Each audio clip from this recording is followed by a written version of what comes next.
Okay. So thank you again to the people on here. Just a reminder I like to give for each of these sessions. This is part of our Student Success Series for the Mentor Waco Coalition. I'm Travis Cheatham, the current chair of the Mentor Waco Coalition here, which is part of Prosper Waco and one of their initiatives. We understand, we have 7 people on here right now. Part of the whole intent of this series is to record these sessions and have it available for the foreseeable future. And hopefully even a year from now, somebody could reference this topic. So that's part of our goal with kind of building a library of resources. I'm gonna hand it over to Ann to introduce our speaker of the day. All right, well, I'm Ann Broadus and thrilled to, I've only had one interaction with Mo, but it was great. So Monique Guillory is, AKA her name, we see her as Mo, is a native Wacoan from the East Side. She's a program assistant for the children's program and the community organizer at Mission Waco. She's currently working on her bachelor's in child and family studies. Monique is a certified facilitator of the Getting Ahead in a Just Getting By World course and leads community classes that help inform, teach, and empower individuals that live in poverty to assess their own resources and then help them build their resources to help them stabilize situations. Monique seeks to create spaces for conversation between individuals from all backgrounds to share their time, life stories, and experiences. From her personal experiences, she has been able to help people look at things through a societal context as well, meaning help them look at a societal context, meaning how we understand objects, words, emotions, and social cues, depending on where we encounter them. She has an uncanny ability to connect with people through her straightforward, animated, and vulnerable approach. And Mo, we are looking forward to it today. It's all yours. Hi guys, so glad you all could join us today. I'm grateful for the opportunity to be able to speak to you all. So just a little bit about myself. My name is Mo, obviously. I am from East Waco. I grew up in Waco all my life. It's important for this session that you know a little bit about my background and how I grew up. Growing up in East Waco was different. Growing up, I lived with my grandmother, who was my primary caregiver, my birth mother, who was in and out of the home. She was epileptic, schizophrenic, and bipolar. So she didn't have the capability of fully caring for a child. My father was never around. My mother was a victim of a rape, and so I never knew him. My grandmother did step up to raise me. During that time, she also had my 2 uncles living with her. In the household, there was just a lot going on. Different kind of verbal abuse, emotional abuse, physical abuse, some sexual. And so in this household, there was always this just a chaotic atmosphere. And so I knew getting out was my only way to escape that, but also have an opportunity at something more than what I was seeing at home. Growing up in a family where it's not very close knit, everyone's doing their own thing, but then trying to go through your day to day is a struggle. I remember being in elementary school and being a very shy kid, totally different now, very outgoing. But it's just a matter of changing my surroundings and how I encountered people around me.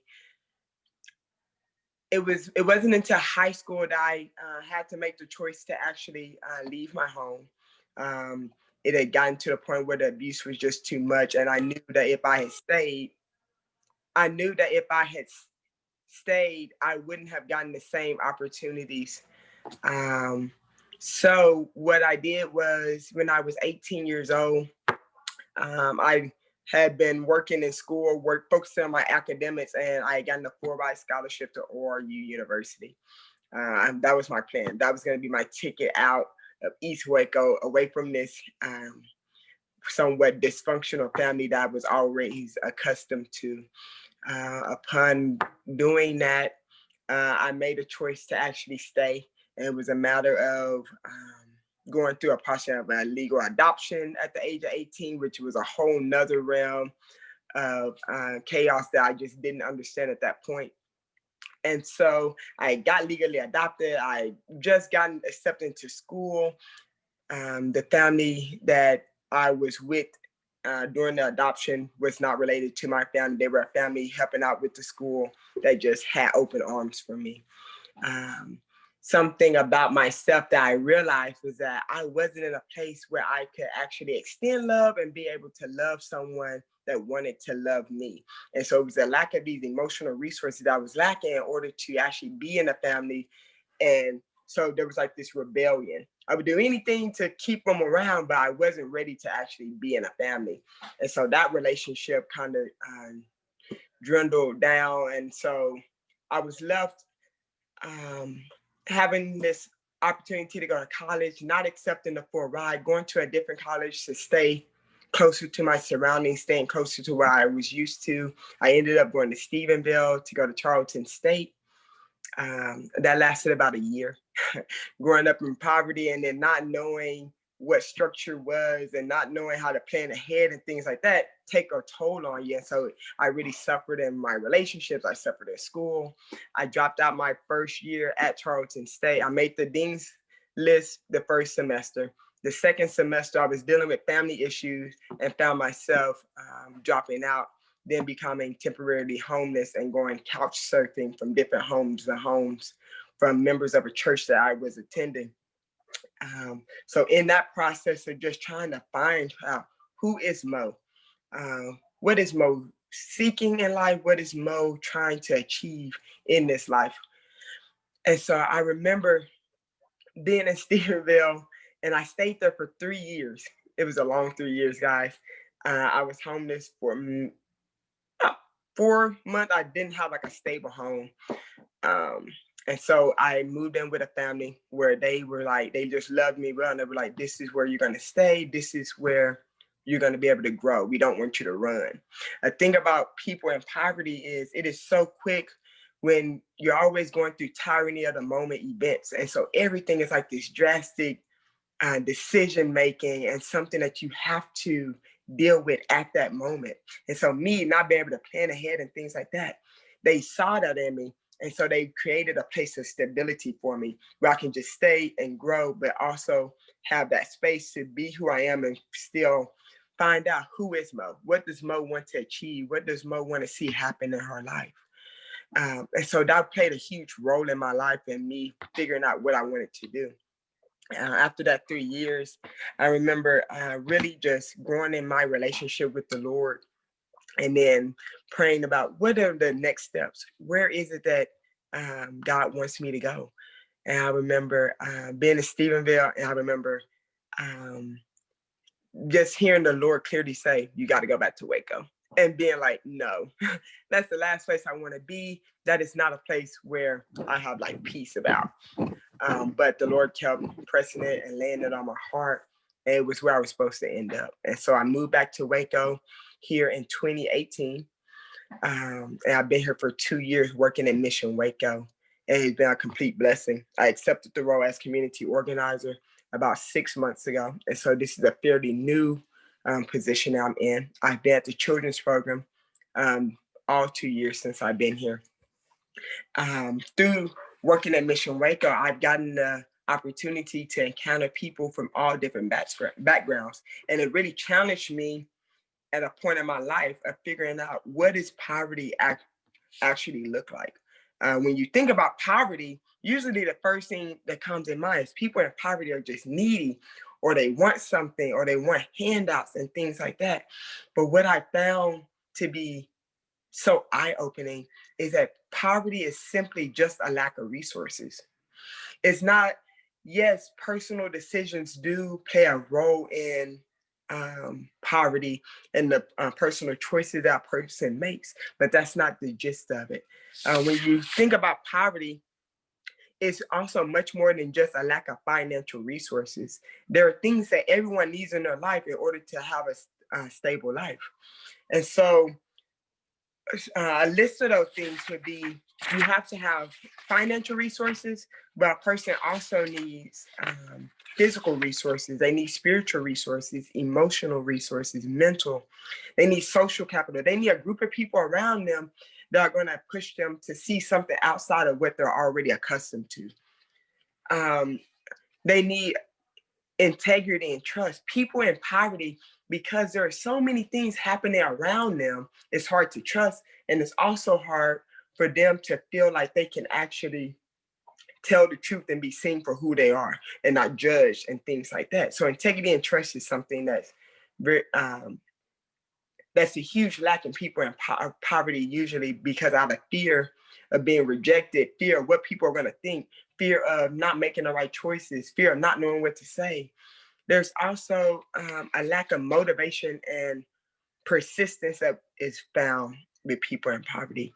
And it's not that people in poverty don't want to do better, but sometimes they just lack that motivation. Sometimes they've just been so accustomed to giving up when things have gotten hard that it makes them just settle for what is there. So they need this extra push. Also, there's been usually there's a lack of relationships and role models. When you are in a setting, what you see predominantly, usually what you're going to think is your norm. So I've seen with the people that I work with that if they have, if they're single parent household, that becomes a norm in their mind.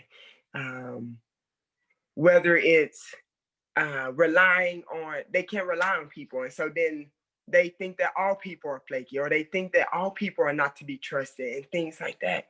There's also a lack of hidden class rules that people in poverty just don't understand. And I think that's something that I've had to learn.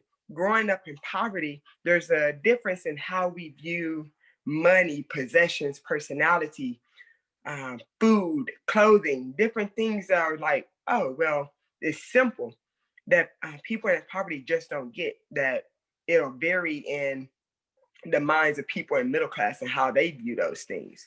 And so I'm going to go into a little more details about those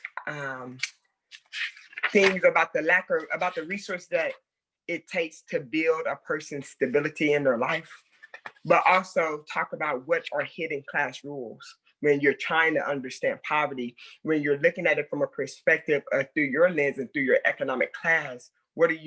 How do you relate to the person across from you? I think as mentors, it is easy for us to want to give advice and tell these people, well, this is what you should do, and this is how you can get on track.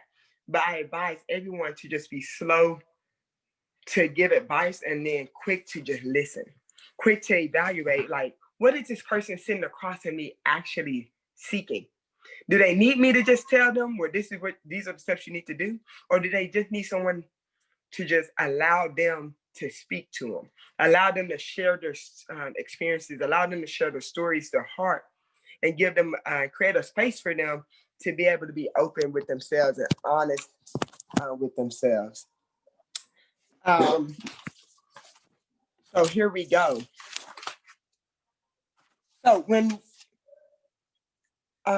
is there a way I can have feedback with the people on this call? I'm just curious. Yeah, absolutely. We can all unmute and have a discussion, so no worries. So I'm just gonna ask a couple of questions.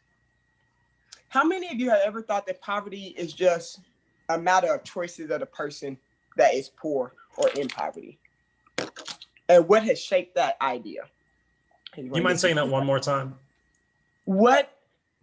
How many of us have just viewed poverty as a matter of a person's choices rather than looking at the societal context in which the person is living in?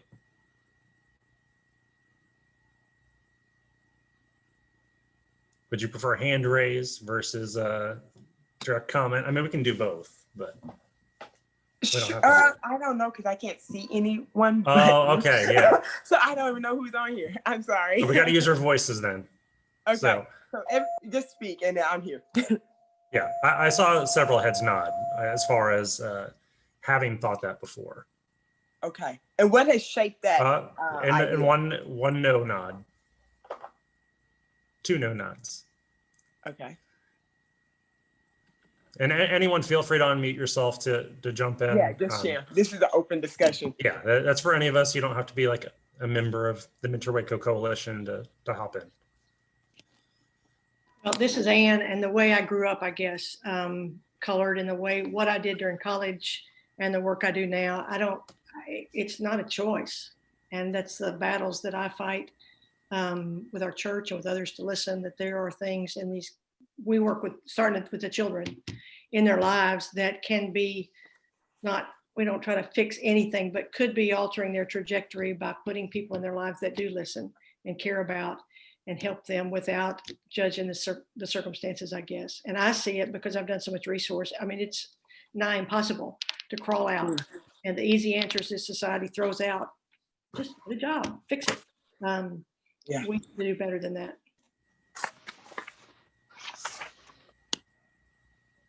Hi, my name's Sharon. Oh, sorry. Go for Go it, Sharon. No, go. My name's Sharon. I'm actually a college student from MSO, this organization at Baylor. And I believe that I think people are born into poverty, and it's really hard to break that cycle.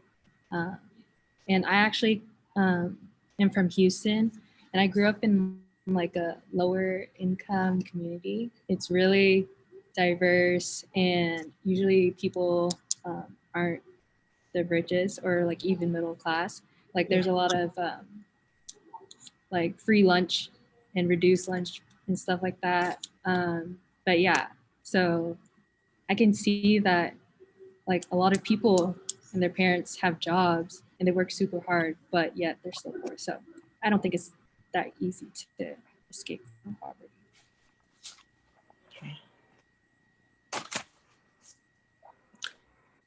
Anybody else have something they want to pitch in before I go again? What I'll just add, Mo, this is Elise.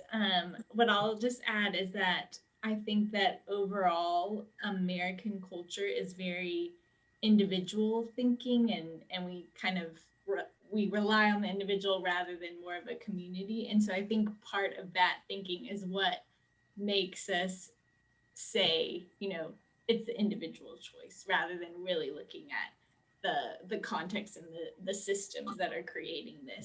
So I just think that it's partially kind of American culture. Absolutely. So, so here's a snippet. Like, I think I've been really blessed to experience a lot of different settings. So, I just told you I grew up in a home in a Black family who was very dysfunctional.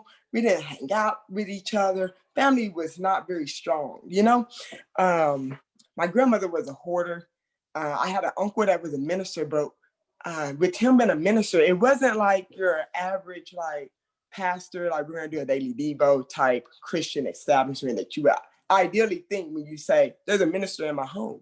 It was more of, I'm gonna go preach on a Sunday, I'm gonna go to church, but when I come home, that lifestyle isn't gonna match up type of thing. There's gonna be the verbal abuse, there's gonna be this emotional abuse, the physical abuse still happening in the household.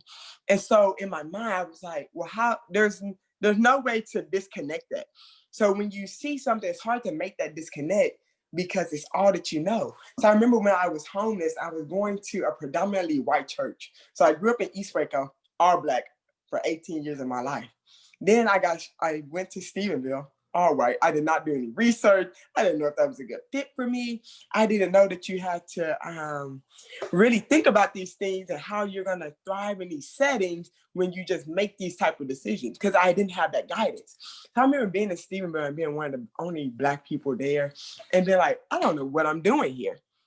And it was just a matter of having to adapt to my settings at that point. I had joined a Baptist student ministry, and so I started getting discipled by a girl there who was a sophomore at the time, and I was a freshman.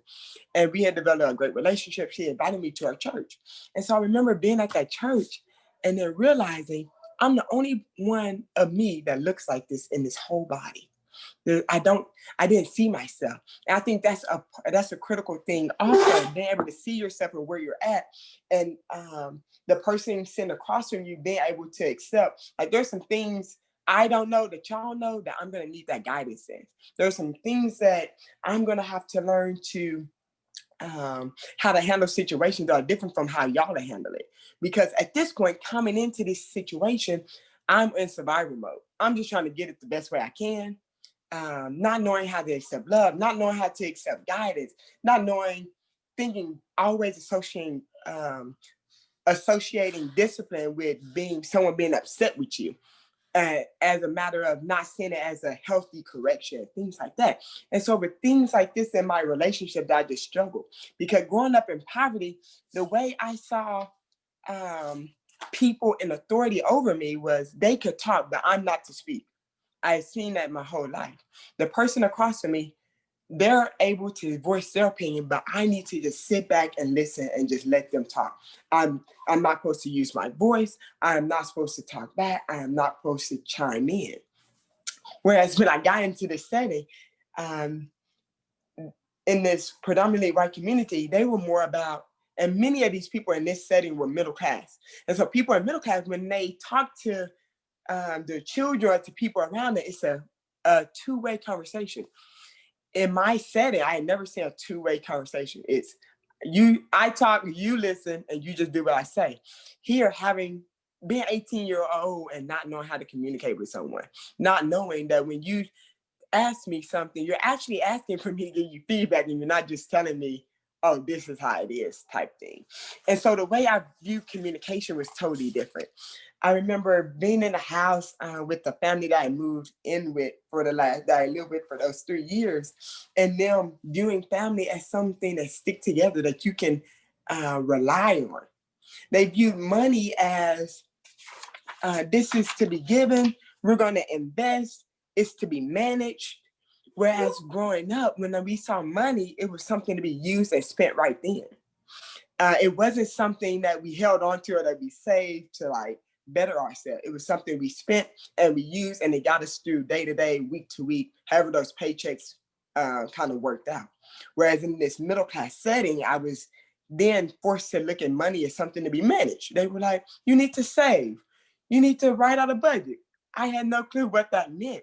And so just looking at like these two different economic classes with food, I remember growing up, and even like it was some days that I just didn't eat. We just didn't have it. And so the question about food was, do I have enough to get me by for the day and maybe tomorrow? Do I have enough just to fill my need right now? Whereas in this middle class setting, I remember sitting down with this family and eating dinner. And it was more of, do you like it? Had I ever been asked the question, do you like what you're eating? No, it was a matter of you eat what's right in front of you, and that's just it. Like, it's right there, and I don't know when I'm gonna get that next meal. So here you go. Or I may not want this, but I'm gonna eat it because that's just what I have. Whereas in this middle class, it was more like the quality was very important. Do you like what you're eating? How does it taste? Whereas to me, I was like, I don't care how it tastes as long as it fills me at this moment, you know? I remember clothing also is viewed different between social classes. Growing up, I just wanted to always have my individual style and personality with my outfits.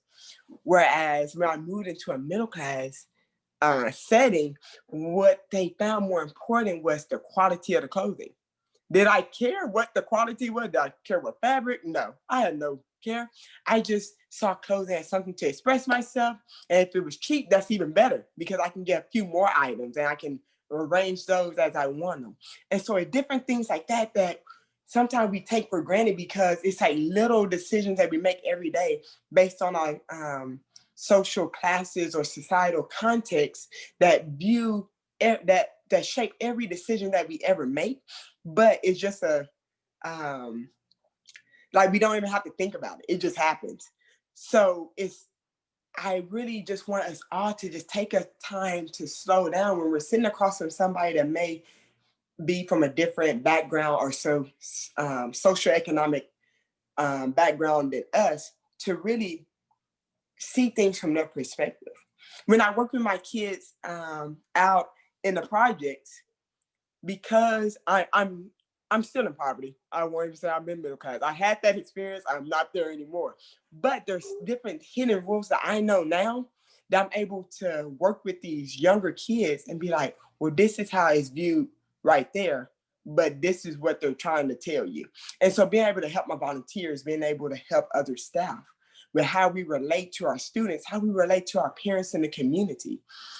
Usually you see, a lot of people's thing when they become mentors and things like that is, I want to love people. And I remember always saying that I just want to love people, or I want to be loved. It is so important that as we go day to day, that we see that even there is a hidden world even behind love. People in poverty, love and acceptance are conditional to them. That's what they've been taught. It is based on whether they are liked by the person across from them. Love and acceptance are conditional to people in poverty. That's the mindset I always had. For me to be loved and accepted by the person across from me, they gotta like me. That means I'm gonna do whatever it takes to get that person's attention, to get them to notice me, whether it's positive or negative. I'm gonna have to let them know that I'm here. I'm gonna have to make them see me. I'm gonna have to make them recognize that Mo is present, or Mo wants to be liked, or Mo just wants love, but not knowing how to verbalize that, not knowing how to express that, other than whatever I can do to get that person's attention that's right across from me is what I'm gonna do. Whereas people in middle class, I saw there, it didn't, like in poverty, you'll do whatever it takes. In middle class, when I was in that setting, I saw that love was and acceptance were also conditional in that setting. However, it was based largely upon achievement. I remember being at the church and taking on so many different roles, because I saw that I didn't have to act that negative. They loved me. I was the only one that looked like me there. And so I was there, but I was also doing good things. And so it got me the applause, and it got me the love and acceptance that I had always been craving for. It was different now because I didn't have to try so hard to like just get the attention. As long as I achieved something or completed a task or did something good or got some numbers up in like children's ministry or things like that, it got me what I was looking for. And so there's a lot of similarities in how we view things. It's just a different perspective in which we see it.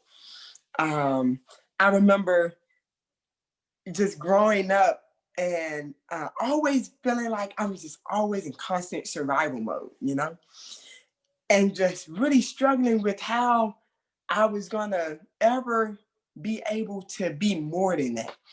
Like just being so exhausted, being so tired. And I was already young. Guys, I'm only 23. And so just that mentality, having to learn how and still constantly working through how do I get out of this mode of survival mode, out of this survival of the fittest mentality. And I remember just as I do these classes, just seeing it so heavily among the people that I work with, that poverty also is the driving force behind poverty is survival, relationships, and entertainment. And I'm gonna break that down for you. Survival, because people in poverty have to be problem solvers. They're forced to be. They have to become problem solvers. It may always seem like they're always rushing through things and not getting anything done, but they're problem solvers because they always have to figure out what's next. How am I going to make this happen for me and my family? How am I going to get us through this week? How am I going to get us day by day? And so people in poverty, they're actually smarter and a lot more wise and quicker on their feet than we actually give them credit for, And you have to be a problem solver if you're in poverty. Relationships are a driving force. They do anything for relationships, and it's going to be positive or negative.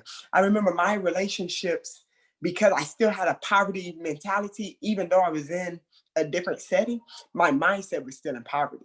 And so my relationships always suffered because it didn't matter what the person across from me had to offer. I was always looking for myself. Because in growing up, it was always, Mo, you got to take care of you. No one's going to do that for you, And so it was hard for me to actually try to relate to the person across from me, because in my world, it was me. It was, if I got somebody that I love real close to me, I got to look out for them too. We have to stick together. Even though I may not have family, I had some distant cousins that were there, I had some people, some friends at school. They may not have been the best role models, but we had to look out for each other. And that's the thing about people in poverty. Usually when we are on the outside looking in, we say, well, they have no healthy relationships. But even though it may not be healthy, it's a relationship that they've learned that in order for us to survive, we got to look out for each other. And it can either mean we have to sell drugs together, or we're gonna have to do some things we may not be fond of that may not get us the attention that we're actually wanting, but it's gonna get us seen, and people are gonna know that we're not here to play type mentality. Entertainment. People in poverty are very good at entertainment, and this is why. I remember growing up, and my uncles, they would always be cracking jokes. Like, it didn't matter what. Like, they would always want to crack a joke. And they'd be like, that is not the time to crack a joke. But people in poverty, entertainment is crucial for them. Being able to be that center of attention gives them a sense of pride or dignity that's like, this is what makes people like me. This is what makes me stand out. I can hold a room and get them to laugh, and this is what's going to get me recognized. I have some cousins that are so funny. Like, we just laugh and laugh and laugh. And that's like something that is so that we look forward to in my birth family, because that laughter is what kind of held us together. Being able to like hold that room and crack jokes and things like that, that's what we held on to. We may not have money, but we could laugh together and make the most out of that situation, you know? And so I remember how just survival and relationships and entertainment were just driving forces in my life, having to survive, not managing different relationships, and just trying to be funny, trying to be seen, trying to be recognized. I've noticed working with our kids that it's so predominant that those class clowns that we usually have in the class, when they're in poverty, that's what they know. They know this is what's going to get people to see me. So I always kind of like steer towards those kids that are wanting to be funny and wanting to be the jokesters, because it's not them just wanting to act out and things like that. There's something deeper in them that they're just trying to be like, this is a driving force behind how I have to survive. In order for me to be seen, there's something in me that has to stand out. And so right now I got this sense of humor. So they're going to feed into that and go with that because that's what they know. And so we just have to be mindful of these things. When you move to middle class, from what I've seen, I'm not saying that this is like hard in writing statistics, but what I've seen from middle class is the driving force behind the middle class is achievement and work. And people can chime in if they feel differently.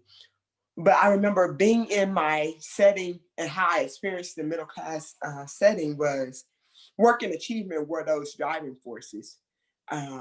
What are you doing? What is the quality of work? What position are you in?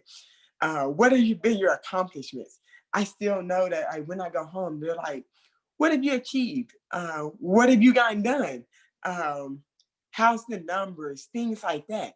And so it's just totally different to where being in a setting where I'm back working with people in poverty and not being in a setting where it's predominantly middle class, but I'm being back in the setting where I grew up in.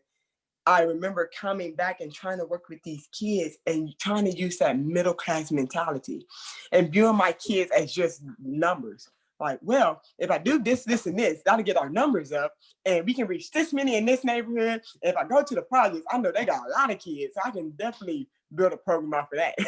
And so just using that mentality, and it did not work well. And I remember just the Lord just having to humble me and be like, Mo, there's so much more that you're missing. You're not seeing them for who they really are. You're not seeing them and in the spot where they are and meeting them where they're at. You have this mentality of what can I do to fix this? Or how can I save them and get them out of this situation? When in reality, a lot of these people don't need to be saved or rescued, and they don't need like that temporary relief from their problem. They need to be able to have someone to come alongside them and be like, let's assess your resources and what you have and what you're lacking. Let's do an individual assessment of your life and see what areas do you need to grow in, or where do you want to see yourself in this area? What is holding you back in this particular area? We don't always have to focus on the financial and trying to get them to get a job and things like that. However, that is important. But until a person has the foundation resources, like mental health resources. I remember my birth mom, because she was epileptic, bipolar, and schizophrenic, she was not able to raise me. And I would always think she's just nuts. She's never going to be able to raise me. But there was no resources offered to her. Yes, she was going to different places to get resources, but they were always write off as she's crazy. Rather than how can we actually help this lady get the help that she needs so that she can raise a family? We can't expect people to do something that they're not accustomed to or they don't have the guidance to do. So I remember always being like, I do not want to have a mental illness. Like, I do not want to be like her because I know I'm going to be written off. And just having that mentality of, if I lack in a resource like that and I'm not able to get it on my own, then I know I'm going to be written off, and I don't want to experience that. And so trying to basically like avoid hurt or avoid rejection and things like that in those areas. And so I remember about 2 years ago, I was like really just struggling. And I was like, I admitted to the family that I had been staying with, I was like, guys, I'm just not feeling like myself. I'm really sad. I don't know what's happening. And I remember them being like, well, what do you think it is? I was like, I don't know. And I remember just praying and asking the Lord, like, what is wrong with me? And I remember I did like a little test on Google. I don't know why I felt like this was going to solve my problem. But I went on Google and I typed in my symptoms. Kind of happy, kind of sad, fluctuates. And I'm giving all these details, and they were like bipolar. And I was like, okay, Google, that's not what I wanted to hear. So we're just gonna scratch that and move forward. Don't go to Google if you're having like this crisis in your life, because it would tell you something you probably don't want to hear. And so I remember just sitting there and being like, and telling them, guys, I think I am bipolar. And them being like, well, we can have you evaluated. And me thinking, well, if I get evaluated, that automatically writes me off as you're nuts. And I don't want to have an evaluation to tell me something that I'm already struggling to accept. And I remember them just telling me, well, maybe you should see a therapist, talk to someone. I was like, heck no. Now I sound even crazier. I shouldn't have even said this.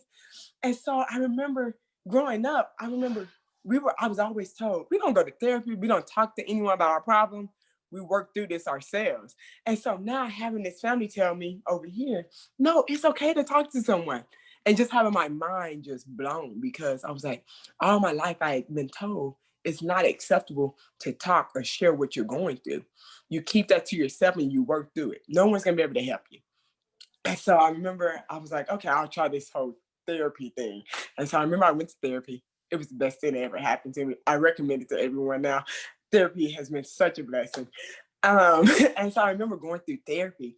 And so just having that mental health resource available, like, changed the trajectory of my adult life right there. Because there were so many things that I hadn't worked through from my childhood that I didn't even realize had been affecting me and how I was dealing with things as I had gotten older. And so when we think about the people who say, I don't need therapy or I can do this on my own, it's because they've grown to have this mindset of, this is just how life is, and or I'm not supposed to share, or no one can help me work through this, or my childhood doesn't have an effect on me. And they just need that guidance. It doesn't need to be something forced or pushed, but mental health resources, even though they're not usually accepted, they're so needed. And it's because the person sitting across from you that is in poverty just has this mentality of, that's not what I'm used to. But that doesn't mean they're not one day gonna come around and try it. I remember I just had a friend the other day.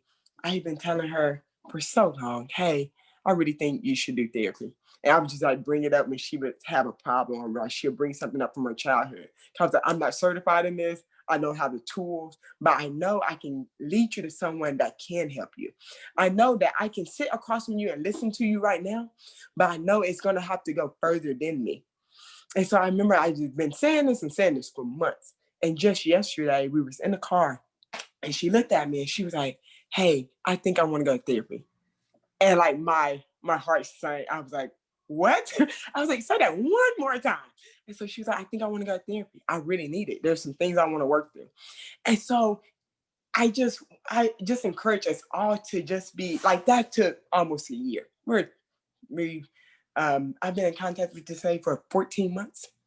And so just yesterday, she finally came to terms of this is something I need. And so when I just encourage us all when we're working with these people in poverty, just to understand that even though there is a lack in their life and we may see it, that person across from us, usually they just need someone to constantly walk by their side and just push them, just little ways. Because even though they may not see the lack, they feel the lack. Even though they may not voice it and be able to express that to you, it's there and they recognize it. Or sometimes they may not even recognize it. It takes someone to just say, hey, let me offer this to you. And so many people are wanting to accept something, but usually it's not even offered. My birth mom never had it offered to her. I then, growing up, I had it offered to me. And so that changed my life. My birth mom still is suffering, and I'm trying to help her now. And so we are just put in a place right now where we have the opportunity and the resources to actually give someone this advice or give them this opportunity to make a change from what they lack. And we just have to be willing to take it and be able to wait it out, because it's going to be a long process. I wish things happened overnight. It would save me a lot of stress, tears, anger, anxiety, but it doesn't. And so another thing we have to look at when we're working with these people is, what are their emotional health resources? How can they actually control their emotional responses to situations? What have they learned? Talking to them about where they grew up and how they grew up will give you such insight into how they respond to you, how they respond to others around them. If they're quick to anger, they could have grown up in a very angry household where all they heard was yelling. I remember I got mad at my friend. I was like, you and your kids, all y'all do is yell. Everyone yells, but no one hears each other. And I remember just having to take a step back and remember that in her childhood, that's how she was taught. And so that's how she was raising her kids. And it's not like this, they just yell at each other in a mean way. It's just yelling and talking loud with people in poverty is something that is very prominent. Usually if you work with someone in poverty, and I saw this in myself and it like shook me, because I was like, I just talk loud because I'm a loud talker. But usually it has a lot to do with where I grew up. People in poverty, they usually talk louder because that's how they feel they're heard. Even if they're not even like yelling in an angry way, talking loud, elevating their voice, because they don't have the confidence that they would want when they enter a room to be able to get that attention just by walking in the room and being like, I'm here. They have to like really announce it. And usually it comes out verbally. And so I remember growing up, we had a loud house. There was a lot going on. I remember being in the middle class. They were so quiet. I was like, how do people live like this? They don't have the TV on. Like, noise is something that is so prominent in the life of a person that's in poverty. You're gonna hear TVs blasting. You're gonna hear loud music. You're gonna hear people laughing and joking around and just really just raising their voice. Not because they're mad or angry, but usually because that's just how they talk to one another. And that's how communication works. So I remember being in this household with this family, and I would just always talk loud. I would just come in and be like, hey, y'all. And they'd be like, Mo, why are you yelling? I'm like, yelling? This is just how I talk. And just realizing that I had just grown so accustomed to making myself known when I entered the room that it was more based on not just me having confidence in order to enter a room and be like, hey, I'm here, guys. Let's just have a normal conversation. But I had to announce it by being loud and be like, hey, and over the top and things like that. And so that's just another thing. How they communicate emotionally, how they respond to situations of anger, or how they respond to their sadness. Do they just shut down instead of voicing it? Do you see in the people that you work with where they'll sit across from you and they'll have something go down and then they just won't say anything? And so it's just like a sense of defeat. And so a lot of time with our kids, when I see that in them, I've gotten to a place where I'm like, hey, I know you're sad, or this didn't go the way you planned, and that's okay for you to deal with it. But it's not okay for you to shut down and not get it out.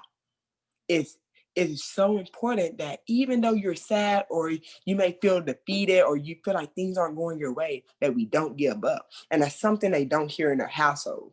It's a matter of where things didn't go our way, we just gonna let it ride for a little bit until we get over it. They don't have this intuition to just, hey, this didn't go away, but I need to just have a backup plan.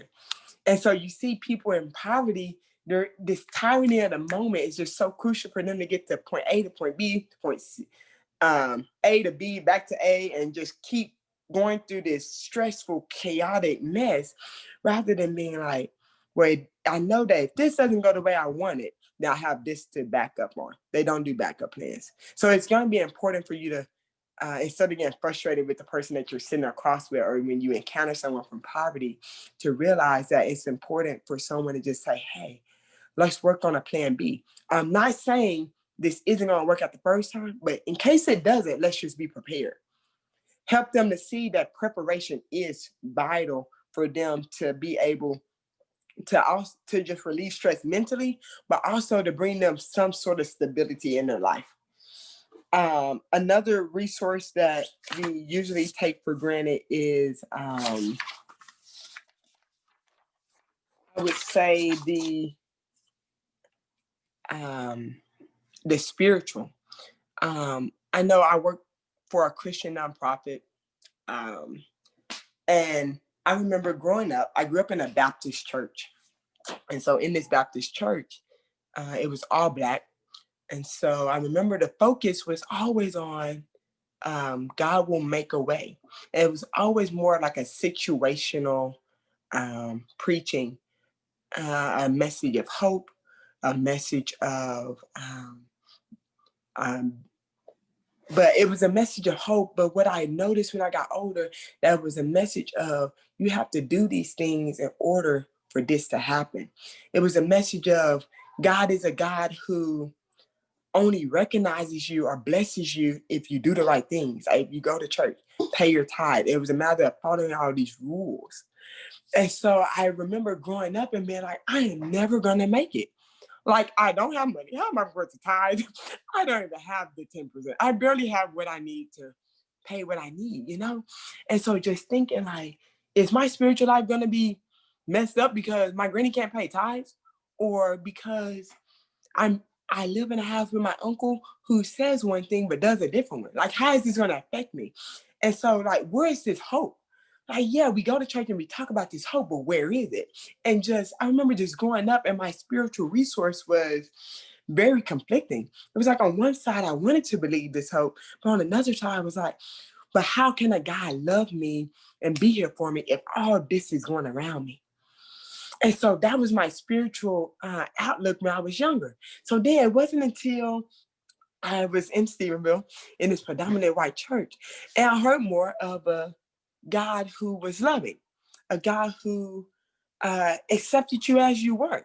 Something that I had never heard, a God who was very sacrificial with himself.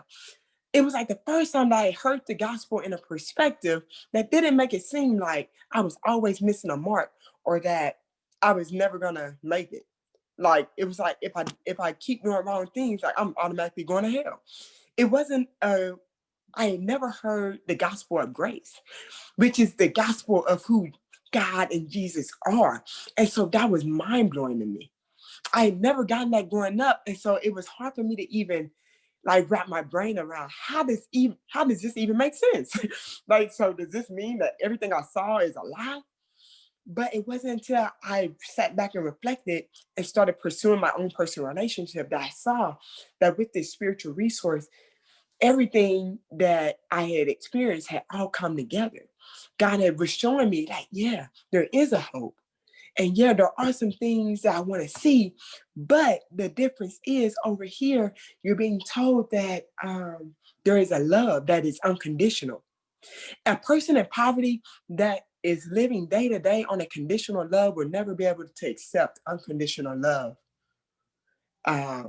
without like actually knowing like there is something far greater in store for me, or something out there that is beyond my comprehension, actually taking steps of faith.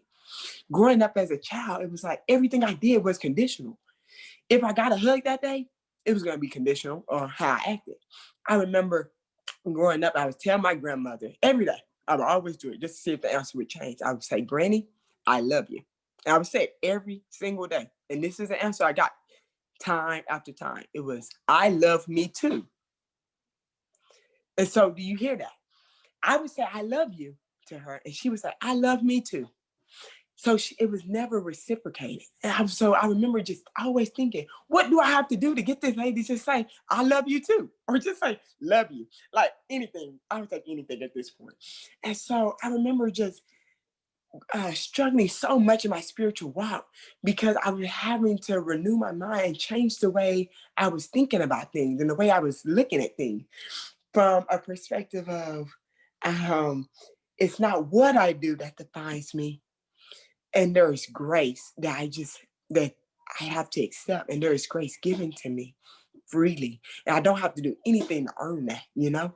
And so it's just things like that. Like, I don't know how many people that we have are believers, but I want to just encourage you that if you're working in a church setting or you're working with people in poverty and you are a believer and you just think these kids just don't get it, like keep pursuing them. Keep loving them well because a lot of them just don't get it. And they just don't see it. But as long as we keep speaking truth into their lives, like I had to have that happen. I have to have that happen to me daily because the mindset that poverty or a lack of love mindset that I have is still there. It's something I have to work on daily to fight. It's something I have to be so quick to also extend to others because that's something that I always wanted and craved for. Also, I'll just say another realm to where I'm at now is I'm still working with things from my childhood. I'm still working on things and processing things I experienced from those 3 long years in Stephenville. But also I'm having to relearn things now, being back and just seeing myself as a different person.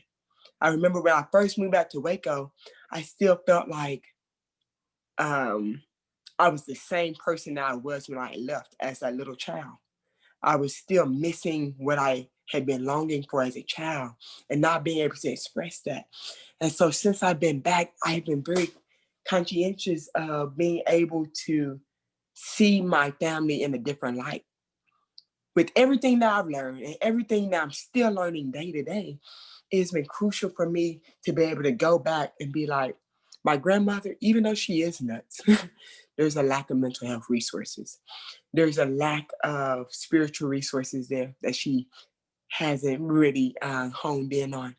There's a lack of mental health. There's a lack of emotional resources, things that she hasn't worked through from her past where she can't love me the way that I'm expecting her to love me. There's things that my uncle had went through that even though the abuse that I experienced in my home isn't okay, it's something in him that he had to work through that caused him to react this way. And even though it's not okay, it's not me settling with it happened, I have to move forward. But it's a matter of, yeah, I'm hurt and it still hurts me. And this is something I'm constantly having to work through. And it's just recognizing that generational poverty is much deeper than just the financial resources. It stems down to the mental health. It stems down to emotion. It stems down to role models. It's something that people in poverty, they don't realize. Generational poverty is real, just like generational sin is real. The generational sin of everyone in my family, it still has a weight on me that I'm having to daily have to walk through and figure out how am I going to respond differently.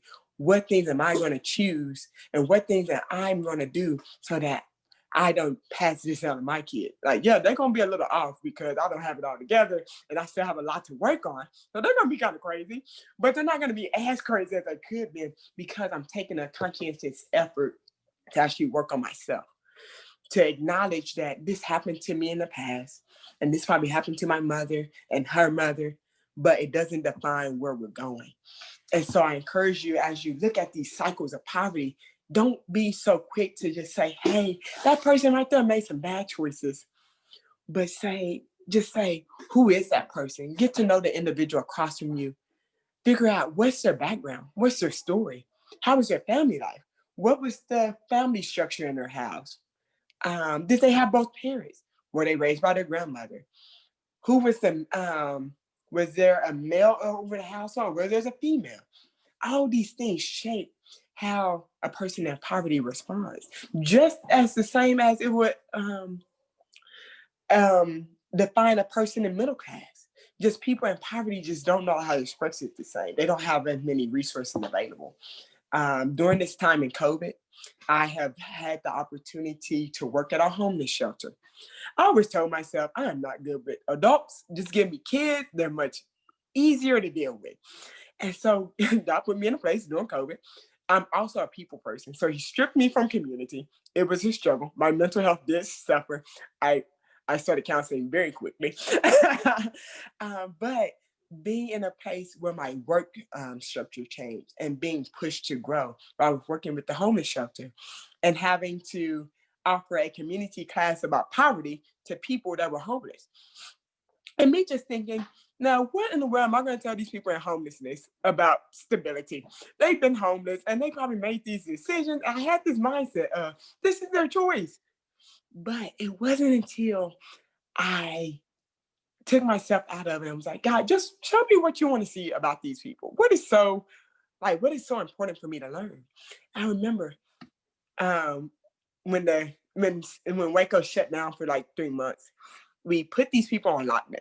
So it was 13 people, and they were all in our children's building, and we had made it into a quarantine spot. So I was in my building, but I wasn't dealing with kids. So I was way out of my comfort zone. I had 13 homeless people that I was coming to every day to try to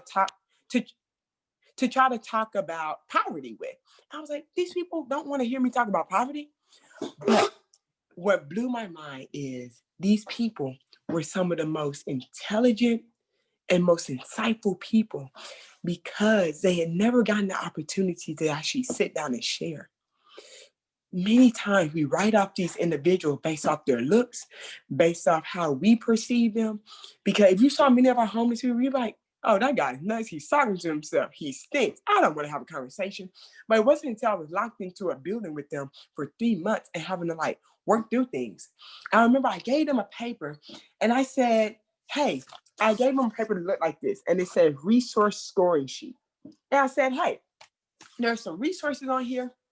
And it's basically the resources I've been talking to you all about. And I said, hey, I want you to go through here and talk about where do you think you lack?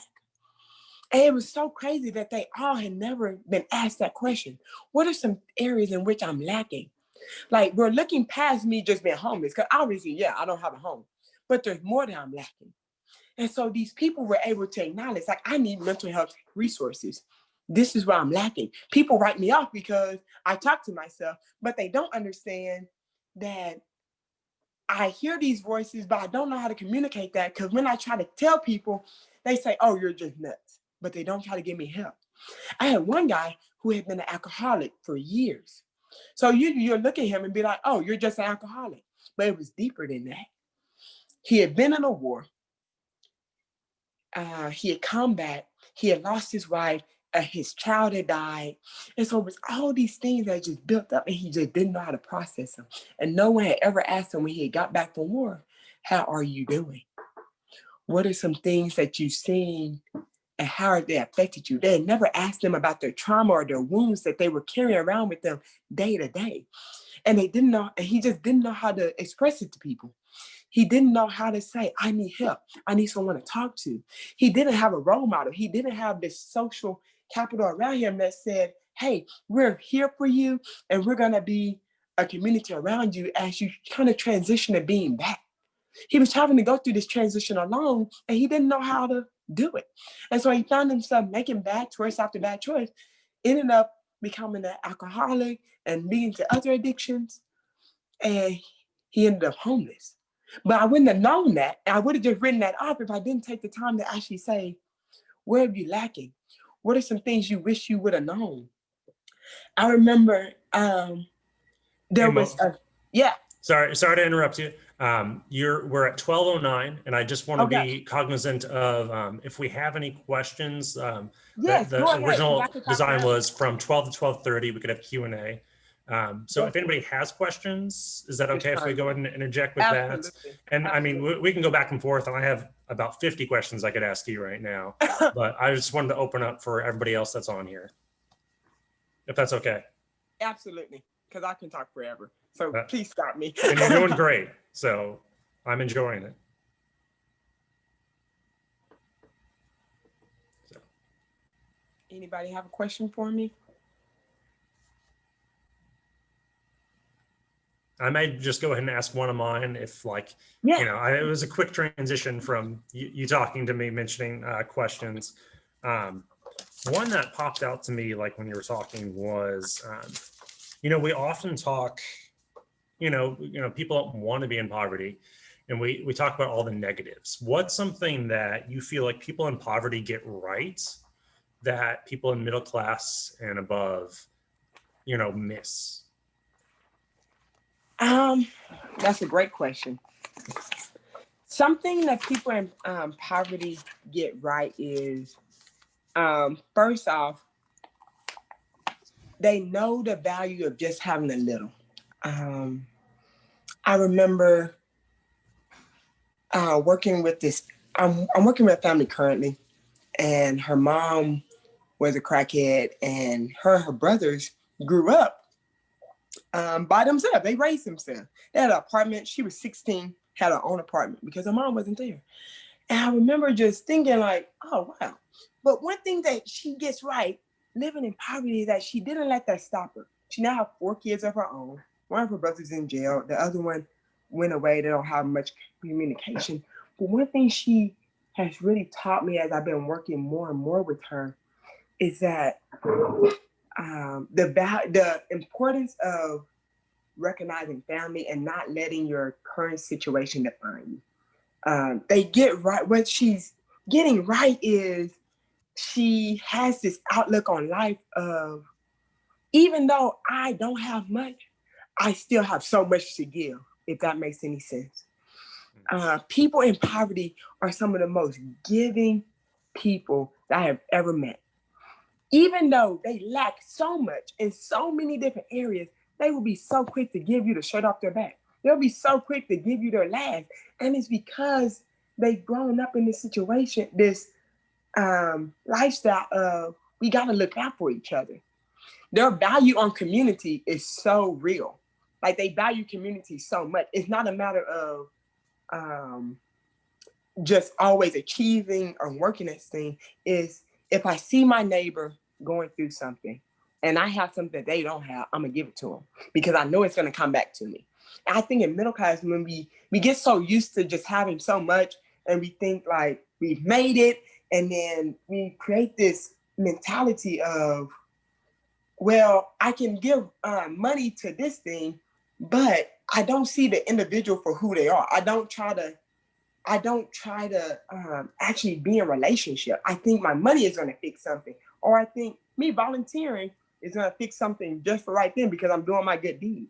But it has to go deeper. They see relationships in a totally new way. My relationships with the people I work with in the projects are so much more deeper than some of my actual friendships. And it's because we get so accustomed to just living our life and going through our day-to-day routines that we often miss each other. We miss each other as humans. We miss each other as, like, just having these simple conversations. How are you? What are you dealing with? People in poverty, they share their struggle. It may look differently, and you may see a lot of yelling and things like that, but they actually share with one another because they understand, they relate to each other's pain in a way that somebody on the outside looking in can never understand. And so that's something they get right. They get right the value of relationships and being with one another and seeing the importance of looking out for one another. And I think that sometimes we miss that because we're so busy with our own routines and doing our own things that we forget about the person next to us. Sorry, I'm in a school. That's the bell. No, you're good. Anybody else? I mean, I've got a million of these, but. I have a question. So you mentioned that like people in poverty lack foundational resources, like, and you said that one of them was mental health. What do you think is another like foundational resource that people tend to like look over? for example, mental health? Like, which one do you think is as important or overlooked? Just as important. So through my research, there are 11 resources that are important to a person being able to have a stable life. I'm just going to name all 11, and then I'm going to tell you another one that I think is really good to look at. So here are the 11. Financial is one, emotional, mental, language, social capital, physical resources,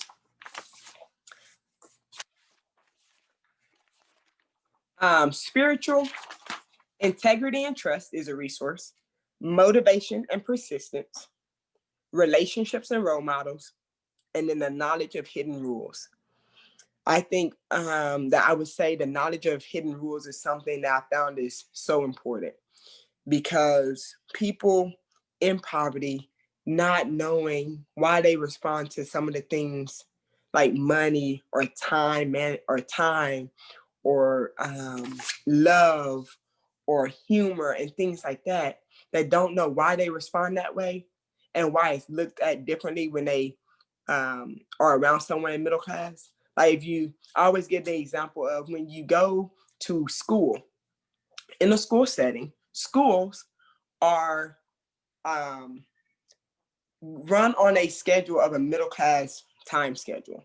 It's a very structured, and that's what kids in poverty don't have that at home. And so that's why we see a lot of issues with the kids in poverty when they go to school, any kind of environment where it's like this kind of structure. Even church, you do this, and this. You have to sit still for this long. Even when you go to like a doctor's office, they're all set in this middle class type format, where people in poverty, when they come to you and they sit across from you, say you're like a caseworker or something, and I'm in middle class and I have a problem. Usually you see when people in poverty have an issue and they come to a caseworker, they're yelling, or they have all these emotions that they just don't know how to get out. So it comes across yelling, and they get frustrated easily because they just don't feel like they're being heard. And so the person across from them, being in like a formal registered middle class atmosphere, is more of, well, I got to get you through this series of questions. I got other people behind you. I don't really have time to actually listen to your story or what just happened 15 minutes ago and things like that. And so it is so important that we begin giving insight to these people in poverty, or even just trying to see things from their perspective. The way I view time is going to be different from the way you view time because of how you're living. The way you view love is going to be different from the way I view love because of your situation. The way you view stress or handle stress is going to be different. The way you view education in poverty is value-based. It's very abstract. They don't think it's a reality. When I was growing up, I didn't think I was going to go to school. I didn't think I was going to go to college. Because it was like, as long as I make it to graduation in high school, I'll be all right. People in middle class, it is so set for them to push their kids to do well so that they can get there. They have these goals. And so it's looking at things like that, looking at how you do, looking at different personality structures. People in poverty, their personalities are based off entertainment and keeping, and a sense of humor is highly valued in people in poverty. People in middle class, achievement is highly valued. So if you have a person in poverty who is constantly trying to be funny, a person in middle class is going to get frustrated because like, you're not achieving anything. Like, yeah, you're making all these people laugh, but what are you getting done? So hidden class rules and just studying those is crucial for us when we're working with people in poverty, so that we can better know how to relate to them, but also give them that knowledge so that they know how to work with people in these different settings that they come across.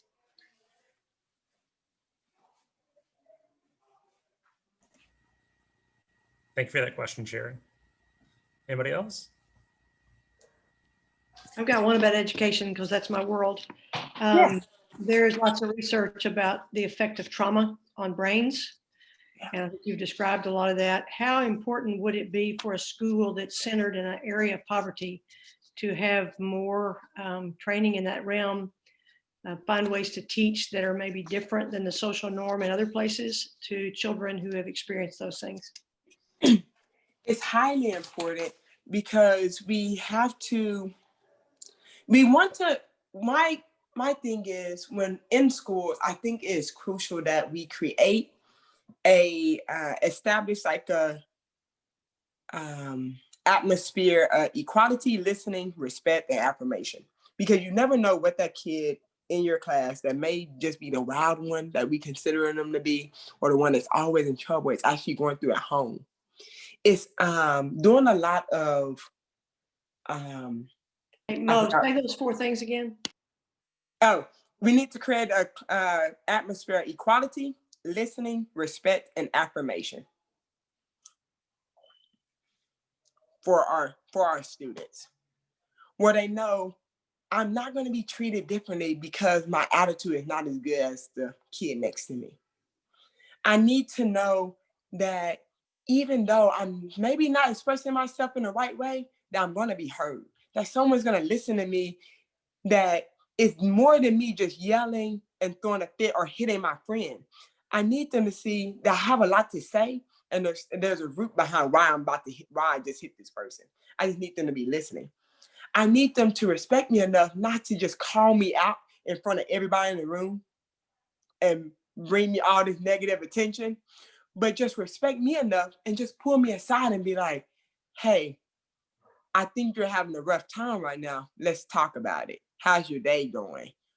Well, how's home going? You know? And even though most of these kids may not even tell you what's going on at home because they've been told, I can't talk about this, just affirm to them, like, your feelings are valid and I see you. You're loved by me. And I hear what you're saying, even if you're not expressing it verbally. And just affirming that in them, giving them that affirmation to say, and saying, yeah, I acknowledge that you're struggling. And I may not know what's going on, but we don't have to let our whole day go this way. I know sometimes, like, so I work at a children's center, and I know some of the volunteers probably think I am nuts because I yell, but it's not like this harsh, like, yell, like I'm yelling at you because I want to hurt your feelings. It's like, hey, dude, what are you doing? Like, why are we doing this? And so it's also just knowing how to relate to the students, knowing that individual student and knowing how to relate to them. Like our volunteers, if you come to the children's program and it's your first time, you'll probably think I'm nuts because there's a lot of yelling. I'm very over the top with them, but there's a respect that we have because even though I affirm their feelings, I acknowledge and I listen to them, and I'm going to treat them like I'm going to treat everybody else. I don't care who your family is. I don't care if your parents want permission. Wake up, you're going to get the same treatment. I'm going to treat everybody the same. You're going to get the same mode at all times. And so, but the thing is, some of our kids that are in poverty, usually all they know is someone being harsh with them and yelling at them or constantly correcting them. So I've had to come up with like a creative way to do that. Like, even though I may but I'm not yelling at you. I'm yelling to say, hey man, I know you can do better than this. Like, I see you can do more. Yeah, you just made a bad choice, but we're not gonna let that ruin our whole day. It's allowing them the opportunity to express themselves without hurting someone else, obviously. But me being able to just get on their level and be like, hey, I yell too sometimes when I'm mad. I get what you're going through, but let's not do this because it's not treating ourselves with respect. It's not going to get you the attention that you're really seeking, and just having those conversations is crucial. And does that help them be in a mode to be able to learn better? Yes, I think the more we condition that in the setting, because we have them at a school for 8 hours. The more we condition that in a setting like that, where we have them for 8 hours, it's going to change the way they respond at home. Even if they're not received well at first, the more they keep having this mindful thing in the back of their mind of, I don't have to yell. I don't have to yell when my mom is yelling at me. Because she yelled doesn't always mean she's mad. It creates, it's just changing their mental model of how they view discipline, how they view their feelings, how they're able to express themselves and things like that. And I just think it's so important that we teach it to our kids because they can take it home. If we never be able to reach the parents, these kids are going to be able to take it home. And they're going to be able to repeat exactly what we're saying to them.